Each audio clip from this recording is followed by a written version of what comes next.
Welcome to the worst nightmare of all. Reality. Explore the lesser-known stories of our unknown world.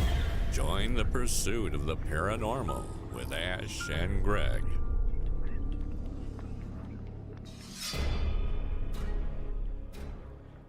Hello, everybody. Welcome to another episode of Paranormal Roundtable. I'm Greg from Pursuit of the Paranormal. We're joined by Michaela from Paramike, Michaela from Paranormal or What podcast, Hello.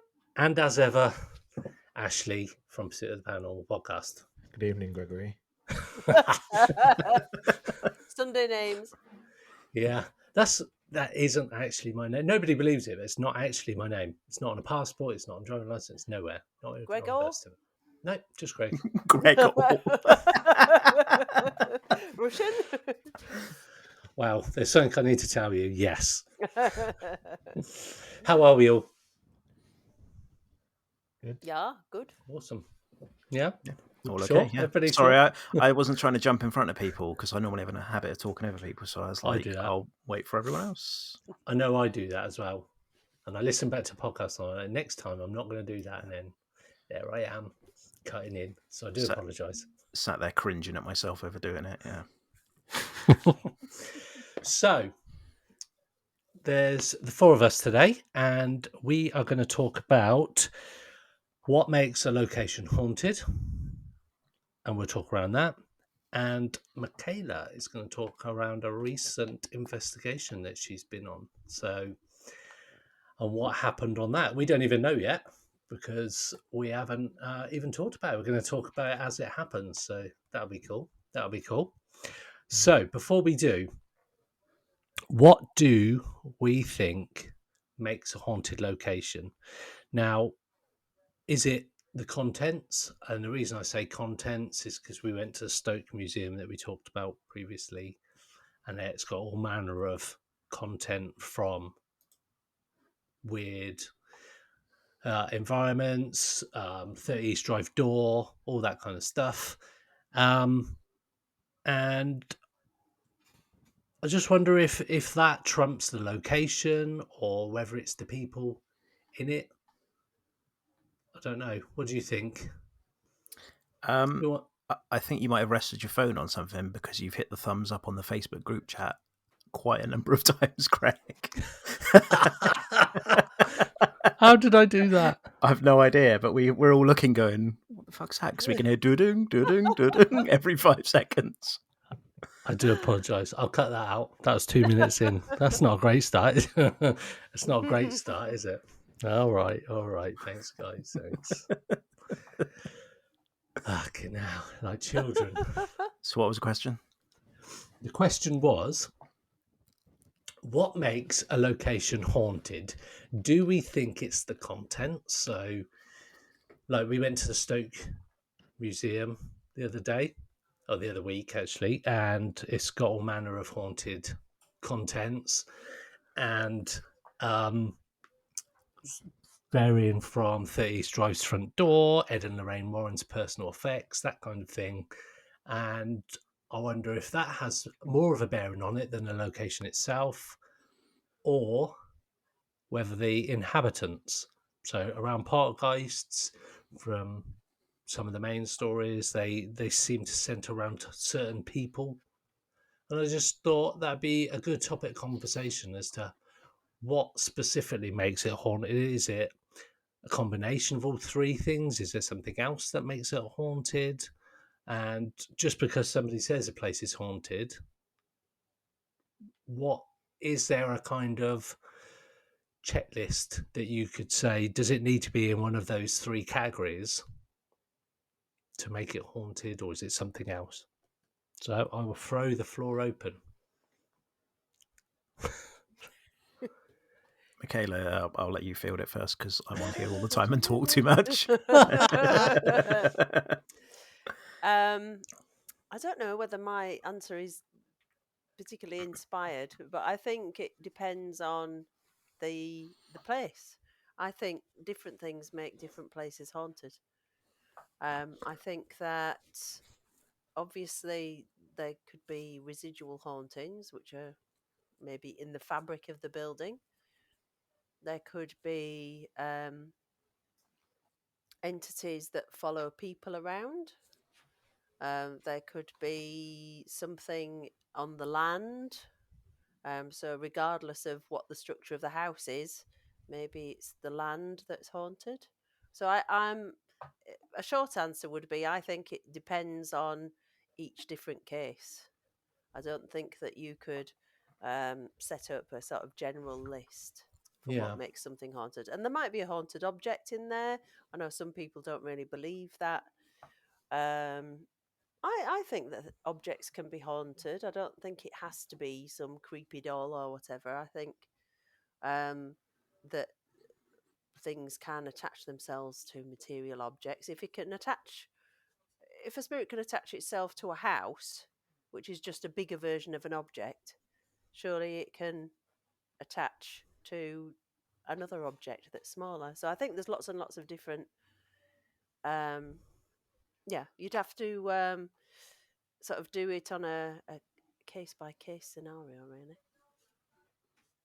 And You there's guys, my wisdom. yeah, no, sounds perfectly reasonable. Yeah, I would agree with the majority of that. I definitely think there's an element of psychogeography that goes into things, and we've done an entire episode about commonalities in terms of haunted places, i.e., running water or old stone and things like that. But psychogeography of certain places, say for instance the Stoke Museum that you've already mentioned, it's in an area of Stoke, and I touched on this last episode, so I won't go on too much, but it's in an area of Stoke called Fenton, where historically there's been a lot of murders and child murders, and as I say, it's almost as if that stains the earth, and then that influences more negative things to happen, because negative things have historically happened there. In terms of them being person-centric, I've only necessarily read about that in terms of poltergeist books, and poltergeist phenomena being person-centric rather than place-centric, in the sense of the activity following people to work, or if they move house, the activity following people. I don't really buy into the whole haunted object sort of thing. But Michaela saying, what is a house if not a larger object, has maybe just sort of go, oh, yeah, good point, and maybe challenge my belief on that a little bit. So, bravo. Yeah, I hadn't thought of that either. No, same. I hadn't thought of that at all. The fact that the house is just a big object. So, yeah. Look at that, Michaela. Might be worth having a look into there. Yeah, definitely. But you, Ash? Yeah, so I think one of the sort of threads you didn't kind of mention there for me is a lot of the time I think it's the story that's haunted. So there'd be initial story or incident that's happened, then that incident gets marketed, pushed, retold over and over and over. Like sort of takes a life of its own. And people are expecting things to happen because it's happened in the past. So it could be nothing at that location that's actually happened or been haunted, because the story has just grown. And I mean, we all know places that maybe just a load of shit and it's just all for making money, where people just, it's the story that's haunted rather than the actual location. Kind of on the kind of skeptical side of it, I guess. In terms of actually haunted stuff, yeah, like Michaela said, it's probably case specific. So you've got, like, we talk a lot about land, and land being, something's happening on that land, a lot of negative energy or energy in general gets sort of kept there, and that energy then feeds into things happening. So whether it's just that's the land side of it, which I think for me, when we've been to places, I think it has been more of the location itself rather than objects or people. I think it has been the place. Like we've been kind of Chase, my basement, Yo King's Head, Stoke Museum. I think There's that's, so many jokes we can say about your basement, Ash. But there we go. I think personally, of all the places that I've been, it seems to be the location is the reason for stuff that happens, not any particular object or people that are in there.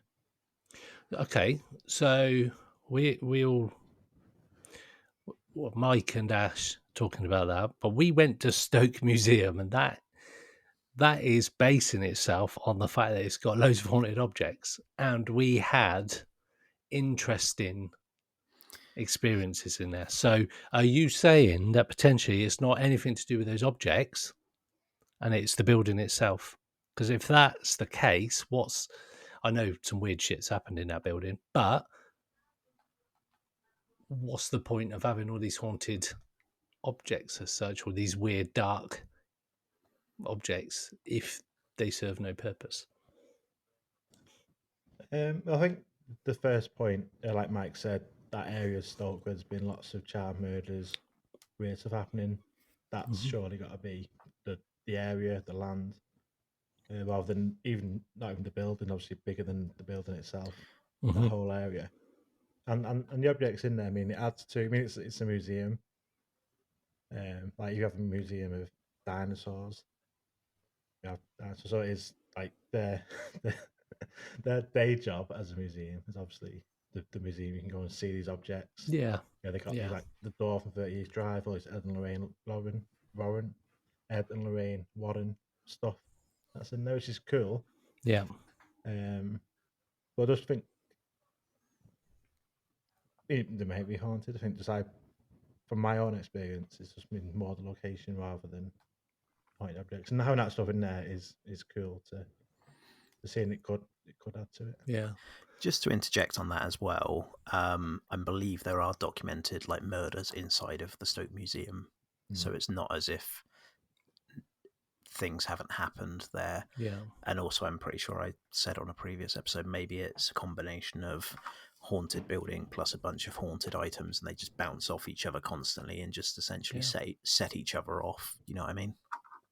We spoke to a lady called Nikki McCarty on an episode age ago, Wicked Nikki. That's her handle on Instagram or TikTok, one or two. And she actually talked about the Earth being unwell at one point. That stuck with me quite a lot. And I was thinking, that seems like, I think, so for example, if you watch the film Poltergeist, the original one, and they have these experiences based on the fact that this housing estate was built on an Indian burial ground or Native American burial ground. And Pet Cemetery, the story of Pet Cemetery is that things were taken dead into this American Indian burial ground and they come back. So I don't know if the ground has a lot to do with it. With the location, like you mentioned, Michaela, the location of the wherever it is may be on some unwell land or some land that's had trauma in the past, that kind of thing. Because you do see stories. We spoke to John Edmonds at Stardust Ranch, and he claimed to have seen Romans walking through his living room, and I just wonder what even that means. Is that some kind of residual haunting from something that was on the land? But I don't know if the Romans ever went to I was America. going to say, did the Romans didn't go to America? No, they didn't. So it's just like, I don't know how that's explained. Just all sorts of stuff like that. But then I don't know. I mean, the people thing, the people being haunted as such, there's a lot of poltergeist cases, or predominantly the poltergeist cases all centre around a person in a particular household, the family. And I don't think that's necessarily linked to the location. I don't know. It all seems, because there's like the hitchhiker effect. Happens. The Batsy poltergeist went to this girl's work, and the scissors were thrown around at work, and she was told to leave, and all sorts of stuff. It's weird. It's weird. Did Well, wasn't you? it? Sorry. Carol Michaela. No, Carol Michaela. Am I right in thinking the Amityville Horror was completely centered around the family, and after those people left the house, the next people who lived there reported no phenomena at all. Yeah, I So don't think there was anything after yeah, they all left. Yeah, which which often is happens, right? Did yeah. you finish reading The South Shields Poltergeist by chance, Greg? No, not yet. I'm Read still that. ploughing. It's very good, but that's again that sort of they believe initially it centers around a young boy, and then later on they seem to think that it's targeting his stepdad or like the mum's boyfriend husband sort of thing, because it seems to want to get him out of the picture and seems to be a lot more violent towards him. What? I tell you what, I need to message my. That reminded me, my mum's cousin and all my mum's aunties and my nan. She come from South Shields, so I need to tap them up. That's just Yeah. reminded me and see what they know about it. One thing we haven't touched on, could it be some sort of human psychic manifestation that causes hauntings? I was going to bring that up actually, Go for it. because I can't even remember. It's so annoying. I can't remember who it was I was talking to not long ago, and we were talking about the idea that if you gave credence to the idea that every thought has a physicality, and the idea that if hundreds of people or thousands of people all believe in the same thing, can that then be created? I mean, there's modern day ones, aren't there, like Slender Man and things like that. But is it possible for these thought forms to actually be sort of concocted by lots of people believing in it? I Like think it's really interesting. like a tulpa, right? Yeah, yeah. Where let's take our old favorite 30 East Drive, for instance, that it's been spoken about in the 50s or whatever that it's haunted, and then but because it's got that reputation, people keep going back and people keep believing it's haunted, and does some sort of, as I say, weird psychic ability manifest a haunting, in the Mm. sense of, as Michaela says, like a thought form or a tulpa, an entity that's birthed from human thought, essentially. Yeah, That I would be fascinating to know. you get cases of like a mass hysteria that causes group um, things to happen to large groups of people. We've spoken to one guy, and he was talking about like there was these mass faintings and Yeah, such like Nottingham. in Nottingham, yeah, and they couldn't find any reason for it. It's like, Even dogs got ill yeah, and even all. dogs were getting ill. And then there's been reported cases. I think it was in school, some school somewhere, and all these people were starting to fall down, and all these kids. But when they moved away from the sort of the main area, they were normal again. And it's like you talk about manifestations of things, and I don't know if any of you are into TikTok and stuff like that. I I knew am But that's on where like, this. TikTok, I but I knew don't do that's where much this on it. conversation was going. The minute you said about manifestations, Greg. But yeah, so carry on. if you look at a lot of these social media influencers nowadays, mainly I want to say the women. I don't know if it's the guys do it. It's only because I've got teenage daughters, so they go, "Oh, have you seen this person?" No, so check them out. But there's people that genuinely believe that you can manifest your own luck or your own money and all these kinds, which I kind of get. It's like a positive mental attitude. The Secret. But isn't that essentially what's happening in these other things? People, they've got this idea and it just manifests itself.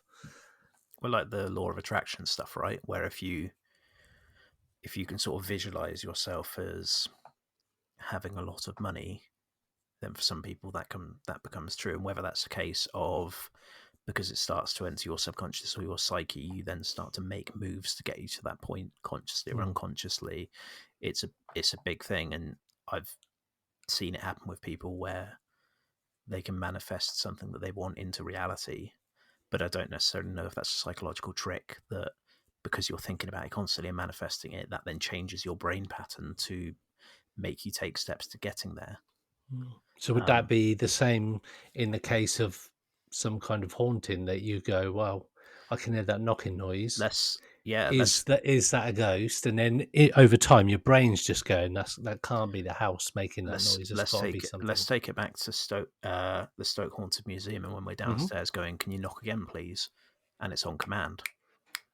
Yeah. And what's to say that's not a people in a room wanting that to happen, and our collective thought forms of making it happen, you know? But in some way, like I always say these sorts of things, which is, isn't that almost as incredible as if it was a ghost? Absolutely. Yeah. Yep. Yep. So it's no less kind of incredible. But doesn't maybe that not quite what you thought? Doesn't that sort of come to same with My Haunted Hotel? Everybody's in these rooms going, "Can you make a noise? Can you knock on a wall?"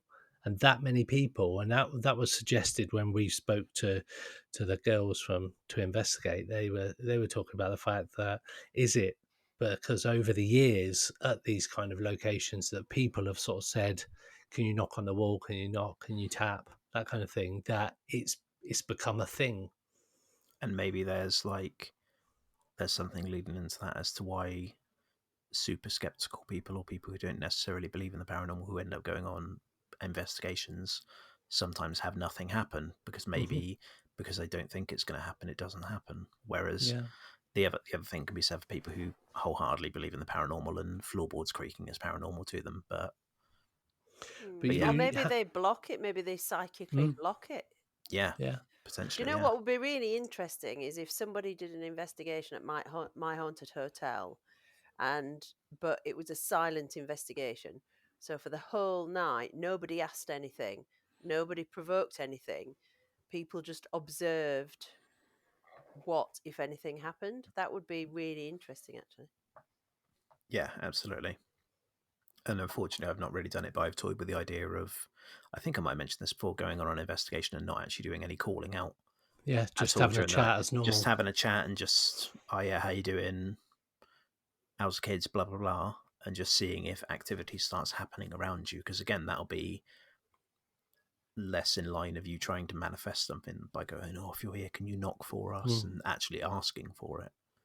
But would that mean then that it's some kind of sentient entity? Because it's got, if it starts to try and attract your attention, that means it's got some kind of intelligence. You'd have to try and ascertain if it would be residual order intelligent, though, right? But if it's purposely knocking or making things happen around you just because you're there, doesn't that suggest it knows you're there? Unless it's just your energy that's... here we are with energy again. But maybe it's just the human energy, the human, that kind of stirs up the atmosphere a bit. I don't know. Maybe we are like batteries in that term of, kind of energy. And I know Mike's not so keen on the energy theory, but I feel like a cock after calling you out on it last time, and you being like, "Well, it's energy," and then me googling it and being like, "Right, what you're saying checks out." So, so I'm on board with it now, Michaela. Okay. No, but just the idea that I mean, obviously, when we're leaping about and we're all super excited, it's almost like friction, isn't it, with the atmosphere, creating maybe like air pressure, friction of air pressure. Yeah. But are we, even if we were still, does our kind of bodily energy interact with the atmosphere a bit like a battery? I don't know. Well, we give off electromagnetic frequencies. Yeah. Very small ones. There could be an element of that. I don't know. I'm kind of, part of me wants to believe that it's the power of the human mind that we don't know enough about yet to say it could be this, or this. If it's the power of the human mind, is that not even more, like I mentioned? Is that just phenomenal in itself? It's still crazy, yeah.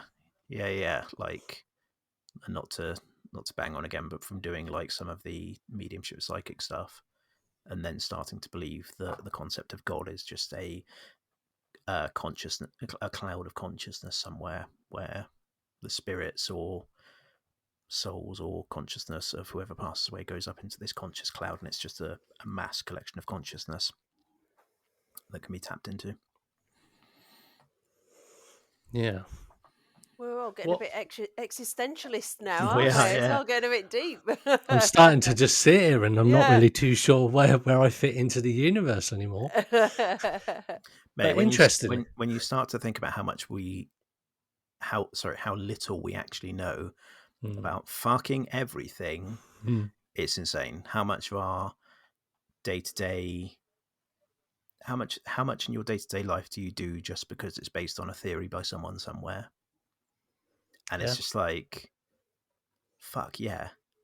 Like when people Well- talk about space and stuff, and they go, "Oh yeah, we've got this massive telescope and we've seen this, that, and the other," and it's like, but that's just you telling us that. Mm-hmm. And this isn't an argument for why the Earth's flat at all, but it's that sort of scenario, right? Like how much of tinfoil hat.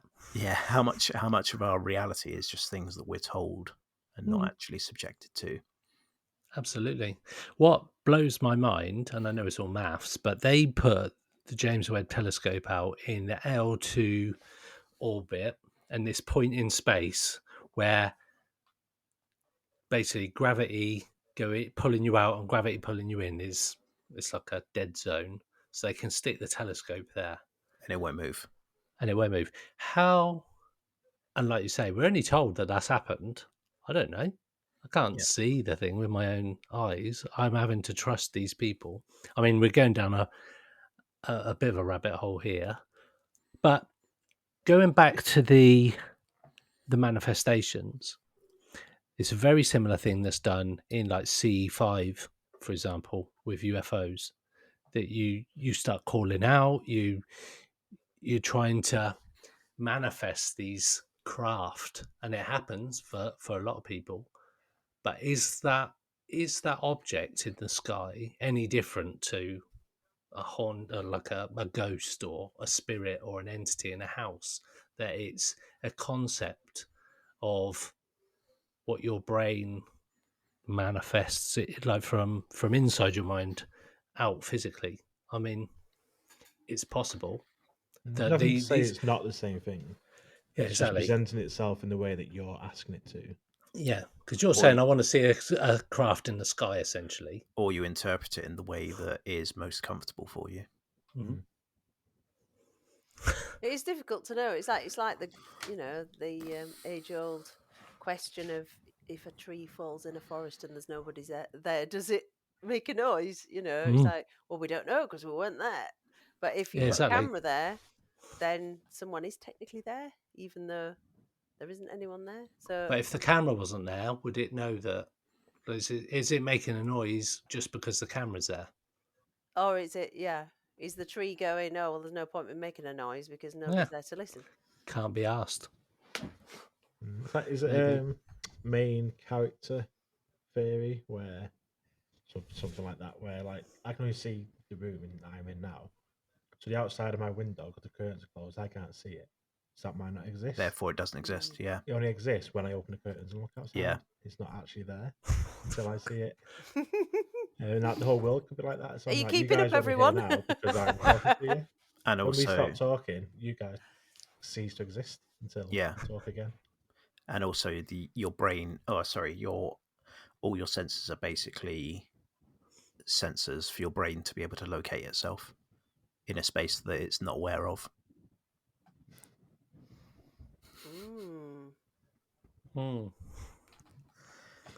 Wow. Because you know what I mean, like, and That's it. It goes back to Schrodinger's cat, then. Really, I was going to mention that as well. Like, both possibilities are correct because you don't know either way.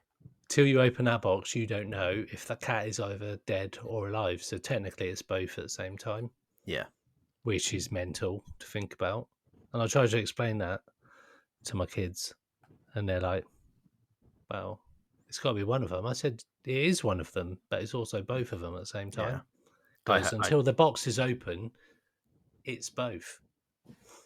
I tried having this conversation with Patsy, who wholeheartedly believes in ghosts, and I was like, "Well, do you believe in God?" She goes, "No."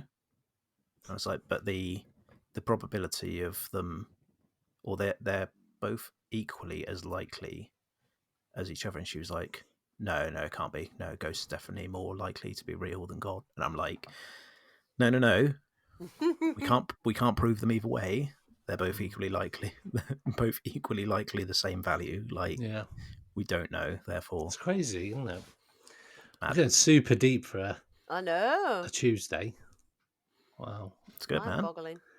It's because we had a bank holiday, that's why. Yeah, we've had an extra day to sit in our own thoughts and be Mike like, didn't even know what the day was earlier. "Yeah, mate." Oh, it's Tuesday today, yeah. I was like, "Fucking hell."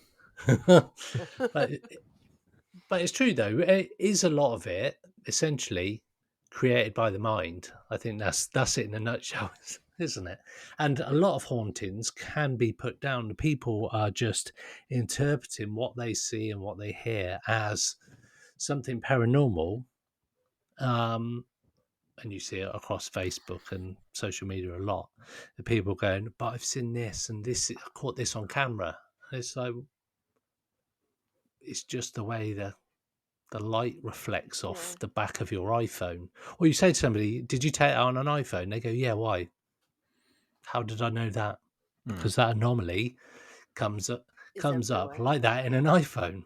I have to say though, it is down to interpretation. I was sat one of my favourite kind of ridiculous programs are one of my favourite programs, which I like to watch with my youngest son because it's the only thing he'll watch with me to do with the paranormal, and it's ridiculous. It's well, there's two. There's the American one, Paranormal Caught on Camera, and the British one, An Explained Caught on Camera.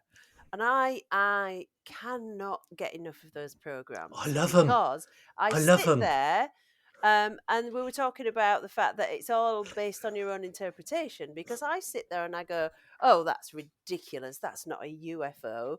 That's, some light in the sky. That's not a UFO. That's a meteor. It's plainly a meteor going across the sky.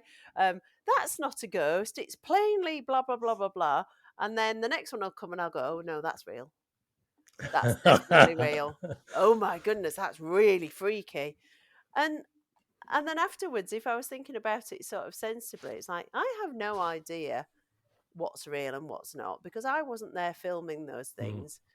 Um, but yet some of them I'd sort of put money on them being real, and some of them I'm sort of going, oh, don't be ridiculous. They're actually a really good program to watch to learn how to spot crap videos. Because, like you say, some of them you go, "Who's even put this on TV?" And this so-called expert from some well-known podcast, because I recognise the name of it, and I'm like, "You're saying, well, it definitely could be this, this, and this." I'm like, "What? Like, are you mental?" And they're saying stuff, and it's just like it's clearly faked or what. But then, like you say, Michaela, I wasn't there, so I don't know. A lot Yeah. of the ones that get me are the ones where they go into these old buildings in like South America. And they go into, they open up the door of this cell or whatever. And they look around the corner. There's this little creature in the corner. Then they freak out and run out, and you only see it for a brief second. And you're like, I so wish that was real. Yeah. But in my heart, I know it's not, and it's done for clicks. But I don't know. But then, was it? I don't. Blurry creatures. Blurry creatures. And but yeah, I watch. I've got them all on record as well. I like putting them Me on too. series, and when I got nothing else to watch, I will put them on there and then like fast forward some of them. I'm like, oh, Yeah. There's some that are truly jaw yeah, some of dropping, and them, you just yeah, think, I really hope that's real. I mm, really hope it is. But of course, you never know. absolutely, absolutely. So, Michaela, you recently went somewhere and had an investigation that we haven't even spoken about. That's Um, right. Well, let's talk about it. Let's talk about it. I hope my group don't mind me talking about it, but I know that they will be. The Other Realm, I went down to Salisbury with The Other Realm. Please check out their Facebook page because they put, and their YouTube, they're going to put a video footage up of what happened to us there. And it was very interesting. It's a place called the Old Castle Cottage in Wiltshire. And it's a very old cottage. I think it's 16th century, I want to say.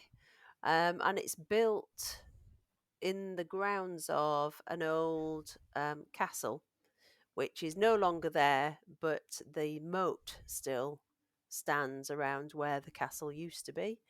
Now, I don't want to say that there is stuff here and there isn't stuff there, because I'm sure that every time people go, they have different experiences. We didn't get anything at the castle, but we got quite a few things in the cottage. And they were very subtle, but obviously we need to still go through all our footage. But the three main things that we had the sounds of people walking across the floorboards on the first floor when we were on the ground floor. That happened twice. We Okay. had a couple of really good EVPs. One where someone said the name of the person who was talking to the spirits. And as she was saying at the end of recording, it said her name over her voice. So that was Wow. quite whoa. That really freaked her out. But the main thing, it happened right at the beginning, before we got the cameras set up, before we got the voice recorders recording. So we've only got our own ears to sort of go back on. And that was the sound of a lady humming. And it was the sort of mindless humming that you might do when you're doing quite a boring job. So I don't know if any of you are prone to dusting or, sweeping or that, but that sort of sort of. Okay. And we were sat in the kitchen, and I turned round to one of the other people and looked at her as if to say, "Can you hear that?" And she looked at me, and then we both looked into the hallway. And there was someone else in the living room, and we shouted out, "Were you humming?" She was like, "No." So then we went round everybody. There was somebody outside, but there was no one in the corridor, and it was definitely humming. So Oh, wow. yeah, make of that what you will. But we didn't get any Interesting. responses. Everything was all audio that we had. Yeah. So maybe it could just be residual, because it seemed to be kind of happening regardless of what we were doing. Okay. The footsteps is an interesting one then, because, like, I suppose you could put one particular noise down as like a building sound, a creak or something like that. But Yeah. footsteps is there's quite a distinctive motion and the sound. Like we heard footsteps, and you can't really dismiss those as anything other than what they kind of are, Yeah. can you? Because it's repeated, isn't it? It's not just one Yeah. noise, excuse me. It was all the way across the floor. And the only thing, because we had it again right at the end of the night, so it was about 3 o'clock in the morning. And the only thing that we wondered, we couldn't tell for the first set, but the second set was above the living room. Now, there are two cottages joined together. So we wondered whether someone was going to the loo in the cottage next door, and the floorboards might span the entire top floor. And I know Yeah. that does happen a lot in old houses, that if somebody walks in their cottage, then your floorboards Mm, creak because they're all connected. yeah. So that could be a possible explanation for that. Because that's quite, not to keep going on about the the haunted hotel, but you could see why in older buildings that people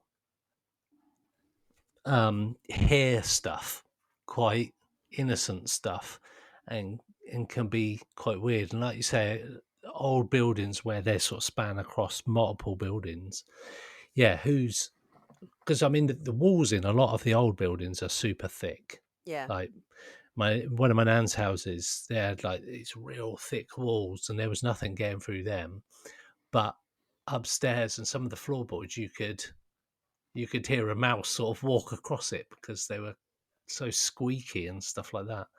Yeah. So Oh, it's interesting with the old buildings that plays a big part. And I wonder if certain types of hauntings of old buildings are just people not understanding how the building sounds. yeah. One of the things that we weren't sure whether we managed to sort of debunk it in the end due to faulty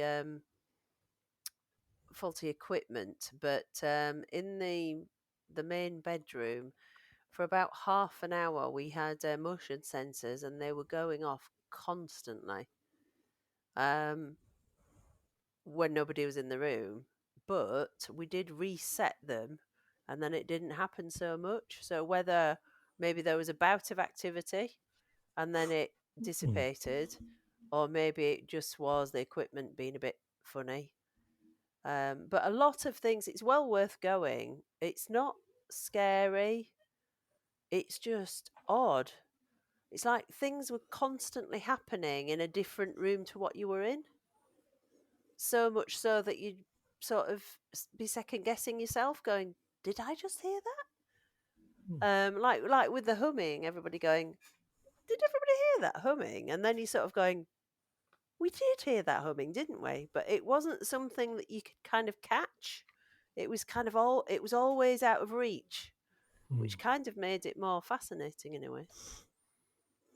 It's like So a horror film. yeah, but yeah, a kind of unspooky horror film in a way, except for the talking on the EVP. That was a bit freaky. But you're going there, Mike, aren't you? Is that right? Yeah, December with the events company. I go to a lot of events with Everglow. They're doing sort of a private team event there in December. I think every December they'll do like a Christmas team event. Yeah. Do you Last know year was why they decided to go there? um yeah. I don't think I'm at liberty to talk about it on this podcast. Oh, right, okay. It's nothing sinister, but yeah. But I'll leave you hanging like that. I'll tell you off air. Oh, right, okay. It's nothing like, it's no big scandal scoop story or anything, but Yeah. I just don't know if I'm at liberty to discuss it. But anyway, like last year we went to a place called Don Styler's in Gosport, Oh, which that's not far from here. used to be an isolation or a smallpox hospital, and is now a gym. Don Styler's Okay. is And they let Don's. you have it, did they? You can rent it out. Don wow. Styler's. It's old Jim. He was into bodybuilding, and a lot of the equipment's like 50 years old, really old, like plates and weight machines and stuff. I'm only laughing because you said it was like a smallpox place, and now all of a sudden it's like this gym. Yeah, and I just yeah, honestly. imagine I can see both images in my head, and it wasn't Mate, quite. it was fucking -8 in December, and they hadn't closed the windows to any of the buildings during the day, so it was fucking freezing. Wow. Yeah, but yeah, we're going, as I said in the group, it's Castle Cottage is one of those places that I keep hearing things about, but I don't keep hearing what's haunted about it or hearing people actually get activity there. So I'm a bit like, and it seems to have popped up out of nowhere. Mm. So I'm a bit like, I'm interested to see what, if anything, happens. Yeah, because I watched the Haunted Hunts. And they got very little there, yeah, right? Yeah. So I wasn't really expecting much. Hmm. But actually it was pleasantly surprising. Good. I look forward to it. So do you know what? I've actually recently discovered that there's a really good place for me to investigate in my hometown of, well, my adopted hometown of Chichester. There was a massive hospital here called Graylingwell Hospital, and 90% of it, unfortunately, has been modernised and made into hundreds of houses and flats. They've kept the main building, so imagine kind of lots of really old hospital wings made from stone. They're really beautiful buildings, big kind of arched windows in them. And they've all been repurposed as lovely flats and things. I'd love to know if people have had any activity there. But there's one building that still remains derelict. And I don't know if I can get in it, but I'm going to try to, because actually, if you look up the history, there's an awful lot of things that it was sort of the equivalent of an insane asylum, this particular bit. So you never Are you know. going to try and urbex it again? Well, yeah, I mean, I'm not that adventurous, I have to say, but I might poke around the outside. Yeah, that side of things never appealed to me. Like with the YouTube channel, where loads of channels sort of mix urbex and investigating. Yeah, And I I'm was, too good. I'm a teacher. I'm like, yeah, I've got an innate fear of being told off. yeah. I know. I was always of the opinion when we first started the channel that there's no way I want to be caught crawling through brambles and fucking broken glass and stuff. Especially with like loads of equipment and cameras. I'm like, nah. Yeah, and then some big burly security guard with an Alsatian rocks open. You're like, no. Absolutely, yeah. And then apparently they want to look through all your footage to make sure you haven't been vandalizing the place or whatever. And it's just like, it's Oh, just not worth it for no, me. Like, no. nah, no No, thanks. but I might have a poke around up there, because I think I've done Chichester a disservice in the past. I've always sort of moaned about the fact that, despite the fact that it was one of the first Roman towns, there's basically nothing going on here. But the longer I've lived here, the more I've discovered that actually there is. It's just Yeah, that I can't get permission to investigate anywhere, because that so many of the buildings in Chichester are owned by chains, and you just can't get the permission to investigate them. And I know at least 4 buildings in Chichester town centre where there's mad activity, but I just can't investigate. it's a And nightmare. even the staff are saying you've got to come, but we just can't. It's a nightmare, isn't it? Because you're right. It's like they're either privately owned, and whoever owns it doesn't want anything to do with paranormal investigations, or if not, the price of a private hire investigation is astronomical Yeah. for a lot of places. Like we just went, not necessarily on the paranormal side of things, but just for a visit, we went to a place called Little Dean Jail, which is a former prison turned museum in the Forest of Dean, and it's full of really grotesque stuff like Nazi uniforms and KKK uniforms and just horrible stuff from throughout history. And they used to do ghost hunts there, because apparently, being a former jail, it is haunted by its own right. And then he's got all this fucking horrid shit in it. But we spoke to them on the front desk, and they were like, "We don't do them anymore because someone tripped over and hurt themselves and tried to sue us, Oh, and that's ruined it for everyone." I was just like, man, like, if ever there would be a place that would be unsettling, even if it's not necessarily haunted, that'd be it. But yeah, We should go to Oxford Prison. what, the castle? I've done the investigation there. Yeah, it is expensive. But the history there, it's 1,000 years worth of history there. The hill just outside of it's meant to be really haunted as well, right? Where they used to execute the people. gallows. Yeah. Yeah. Because in the crypt bit at the bottom, it's 1,000 years old, and that's where Oxford University first started. Was in the crypt of Oxford Castle. Jeez. So yeah, so it would be good. yeah, It's a great place. mega money though, isn't it? Yeah, it's a cool place. So hire it out for yourself. It's easily £1,000. it's a grand. Shepton Mallet's the same. Shepton Mallet's like £1,200-1,500 to rent out. But if you had enough people going, you could privately do We it. need but then you get insurance and all that shit. We need a big private syndicate where we can be like, renting out this place. Who wants to come? Yeah.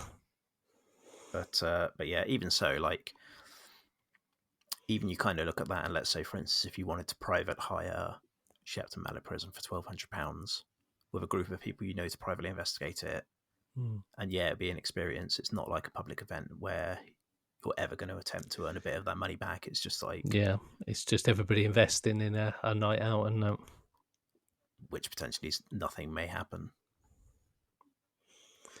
Mm. What a downer way Man. to look at paranormal investigating. Fucking hell. But the thing is, over the last few years, people have seen the paranormal as a way to make money. Yeah, Definitely, absolutely. and a lot of groups like spring up and they go, "Yeah, we'll do a paranormal hunt at this place," and it's like, "Fucking hell, you're charging that amount per person." When I know how much it is to hire the place, Yeah. and there's like 40 people there, and you're like, really? At like 60, 70 quid a person, Oxford Prison, at like 40 odd people, somebody's making a lot of money that night. I'm sure, and most of the people who work for events companies are volunteers. Yes. Yeah, Um, yeah. Doing it because they get a free night out, basically. Yeah, because they get to do a free ghost hunt and just for Yeah. the love of it. Yeah, I'm sure I've calculated an event where there was like 30 people. It was like £1,000 in total for like how much people are paid. I think Yeah. it must have been the Skirrid actually. I'm sure I Yeah. calculated the Skirrid was like £1,000 just from people sat in that room, and I was like, fuck me.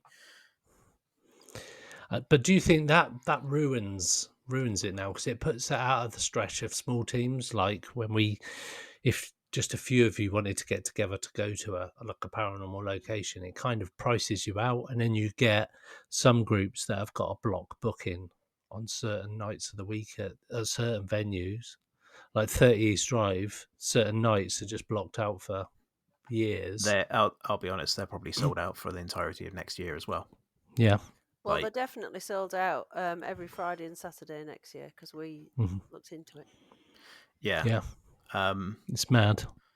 Yeah, I kind of get what you mean. I think it does make it more difficult for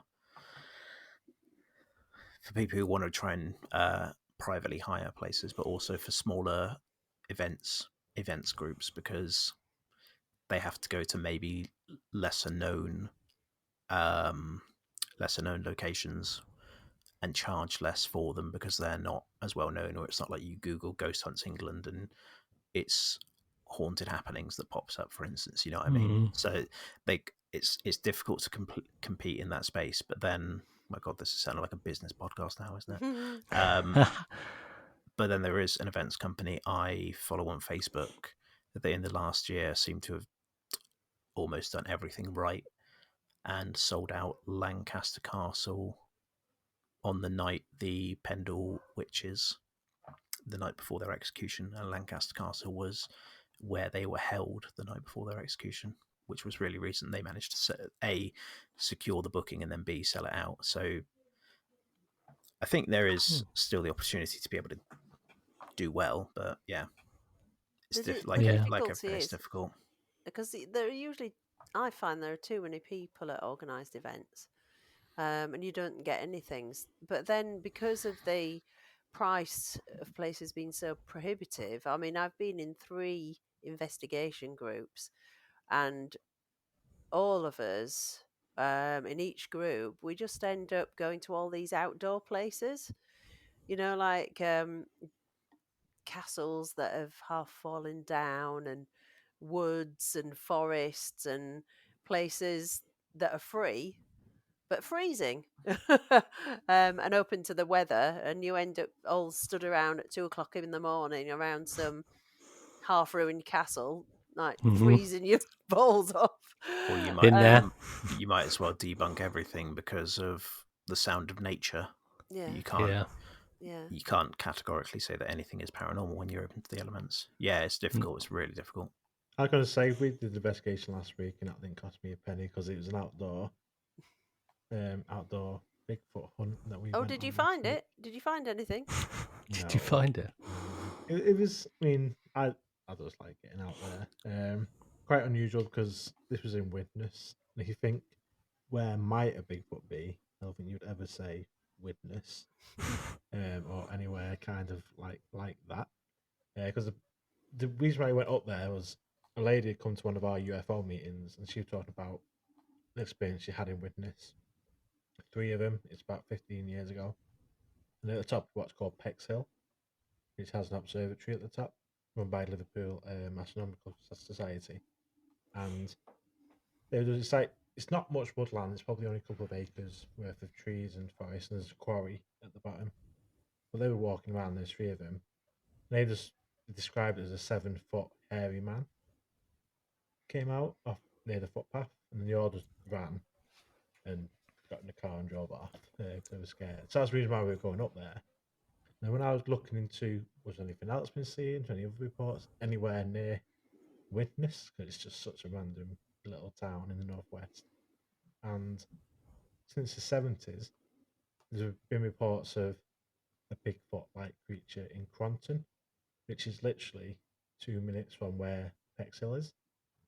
It's like, oh, there actually has been a number of different reports over over decades in this area, and like we never rule anything out. If it's interdimensional, it could be. Might not need the massive open spaces. Don't know what it is. So we went. Nothing much happened. So it's good to be outside doing this stuff. For me, I think there's just too many people with us, and too many people just talking. You couldn't really hear anything if you were trying to listen because people were just talking. Although towards the end, this is where it got a bit interesting towards the end. We walked because we sort of walked down to the bottom where the quarry is, and we're walking back up the hill, and we're just going in different areas where it's like a bit of a clearing or a build up of trees. And we could hear a thumping noise. It was like a noise when like you bounce a football, like a foof, foof, as you're bouncing a football. It was like that, but repetitive. It sounded like it's coming from near the car park area. Bear in mind, this is about 1 o'clock in the morning. It's not, you're not expecting to have people playing football or messing around up on the hill. And we'd hear cars coming up and stuff if anybody had come since we got there. So we're hearing this thumping noise, like a type noise. It's a bit odd. I've got footage of it. But then, the bit that sounds weird, it sounds like nothing, but then if you watch Hellier, so clear as day, it was the sound of a car door shutting, like someone slamming a car door. And then we didn't hear that thumping noise after that. But there's no like noise of a car driving off or engine starting. It's just this one car door shutting noise. And it Car sounded like doors this. and babies. And it was like this thumping noise was like similar to a car door shutting when we thought about it. And it's like it was trying to perfect this noise. And after it perfected it, it stopped. And then we walked back up to the car park. Because we weren't far from the car park at this point. Then obviously there's nobody there. But that was only kind of potentially a bit weird because there's nowhere. There's no roads near here. Nobody playing football near here. But just this weird thumping noise. And then the car door. And I was like, hell yeah, car door. We've just heard it. But Helly is so good. so we didn't see a Bigfoot, but we heard the car door shut. Which sounds like nothing, but in the context, you never know. That's cool. That's cool. Well, I'm hoping on the next episode of Paranormal Roundtable that we might have a Hellier moment. Hopefully. Yeah. Hopefully. How? Yeah. Cool. Can you tell, or are you just going to be mysterious? Depends when this episode goes out. This is actually going to go out after this thing, isn't it? Oh, okay. So we could actually. Go on then. It's up to you. Go on, Should we keep it a secret? I don't know. Just tell us off air. Yeah, Tell tell us you off after. air. Right. Yeah. Ooh. Keep tuned, folks. I'll tell you what, when you're thinking about paranormal noises, because on Hellier, for anybody who's listening who hasn't watched it, you should, because it's really good. It's so good. It's on Amazon. It's on YouTube as well for free. Oh, is it? Oh, wow. Yeah. Oh, done. Full episodes. Oh, I've paid for it as well now. Oh, well. So I'm on my Forget second I said time that, watching it. they were talking about particular noises, paranormal type noises that keep coming up, like phantom car doors closing and babies crying. And of course, in my haunted hotel, they have a baby crying. I heard that in room 5. But Nobody else heard I've it. got a thing that happens to me a lot, which is a popping sound, and it's happened to me quite a lot of times in my life without explanation, and it's literally like when you do put your finger in your cheek and make that popping sound. It's like an exaggerated sound of that. And it, in my mind, it almost reminds me of somebody popping in or out of existence, like a dimension or something. But I've heard it several times, and I've heard it a couple of times in my own kitchen. Oh, wow. And it's really loud and really poppy.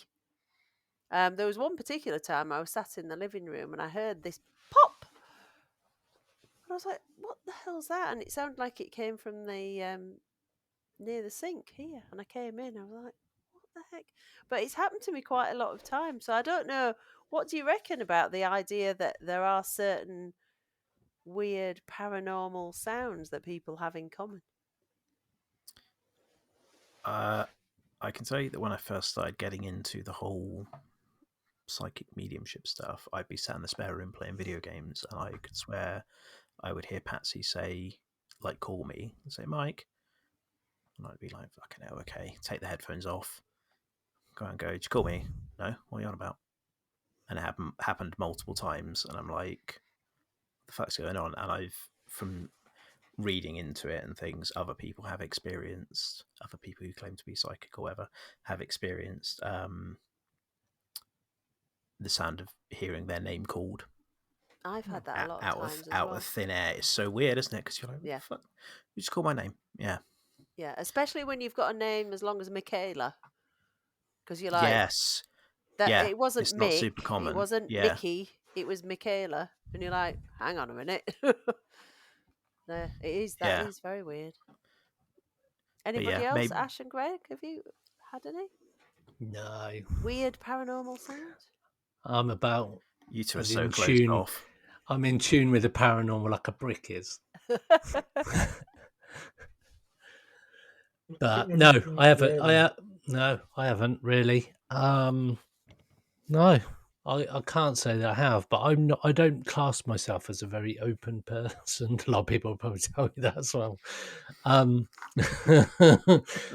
But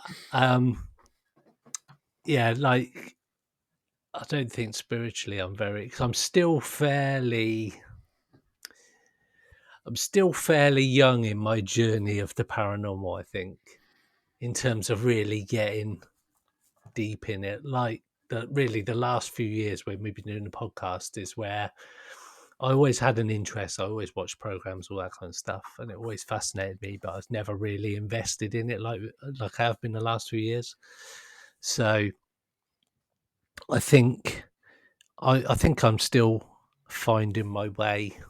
Even though I've been doing paranormal investigations for years and years and years, I think I've always been super closed off, and I never had anything happen on paranormal investigations until really we've started the podcast, and then I've heard things, and or I'll see something like I just then. But no, I don't think I've been emotionally switched off to it all. I think I always see stuff when we're recording. I always see like a white light move across my door. So I've seen the a bed. shadow in your room. Yeah, the bedroom door's just there, Yeah. and out the corner of my eye, I just see a white thing. Ash the other day was So saying, yeah, I saw a shadow walk from like where that sort of lamp is towards the bed Oh head, wow. headboard. So I said like someone just like opened the door or come in. He's like no, Hmm. door shut. I saw this thing shadow just like move from like sort of that wall to the bed. And he was just sat like that still. "Save me!" And you're just sat there oblivious. But then I see it out of the corner of my eye on the door. The door's closed because I have to close the door when I'm doing the podcast, so I don't hear the fucking dogs. But Because in my previous location of podcasting, I was in the downstairs. We got a study I downstairs, miss seeing your dogs. They'd always come and say hello to them. and all I could do was them scratching at the door. I was like, fucking hell! I gotta sort this out. So now I'm in the new studio. Custom built. It's custom built. Look, it's even got a ring light. Wow. Going back to what Ash was saying about shadow figures and things behind you, and this was going back a while. I was giving a reading to someone, and I'm there doing my thing and going, "Oh yeah, blah blah blah blah blah blah blah blah," and then all of a sudden she goes, "Are you recording this on video?" I was like, "No, I'm only recording the audio." And she's like, "Oh, because I swear a shadow figure has just appeared behind you, or just like materialized behind you." And I was just like, "Fuck off!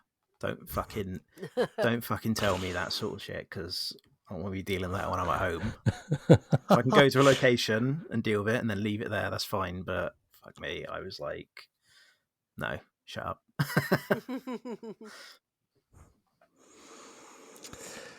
Wow, seems like a good place to park then for this episode.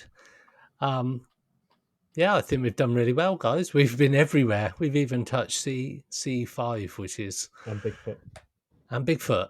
Yeah. Wow. And even tied that into Helia. So, like Michaela said, if you haven't seen Helia, it's well worth a watch. I'm on end of episode 5, I think, at the moment. So I've still got a little bit to go. But I think it was John Keel, is it? When he's the one that sort of first talked about like the baby crying and the car door slamming. Yeah. There's like noises that would get your attention. Yeah. When you hear a baby crying, the human instinct is to go Yeah. to it and help. Yeah. So that's why they do it, to kind of attract you in. And car door's kind of a bit different, but very random. Say that a car door is like a noise. It's why yes. cats mimic, like cats' cries are to mimic babies' cries, aren't they? Is You've it? not heard this? No. I've heard I that thought you were going to apparently- say cats mimic car doors closing. I was Yeah. going to like, ooh, this is interesting. in the corner. But yeah, apparently cats meowing is to try and mimic babies crying as much as possible. So people go, I guess, back in times when cats started to become domesticated, people go, "Oh my god, there's a baby crying, where's that?" And it's just a cat there going, "Meow, feed me." Apparently so. I could be Well, talking they are out my cunning arse. little creatures, aren't they? That's one word for them. Yeah, I hate cats. Yeah, shit. I hate them. The I like teenagers cats, of the but I'm animal world. allergic to them, so I can't go near them. Yeah, I'm allergic to them. I just fucking hate them. Yeah. Allergic by choice. Yeah. Anyway, guys, so thank you very much for your input this month. And we'll meet again, and hopefully we've got something very interesting to speak to you about next month.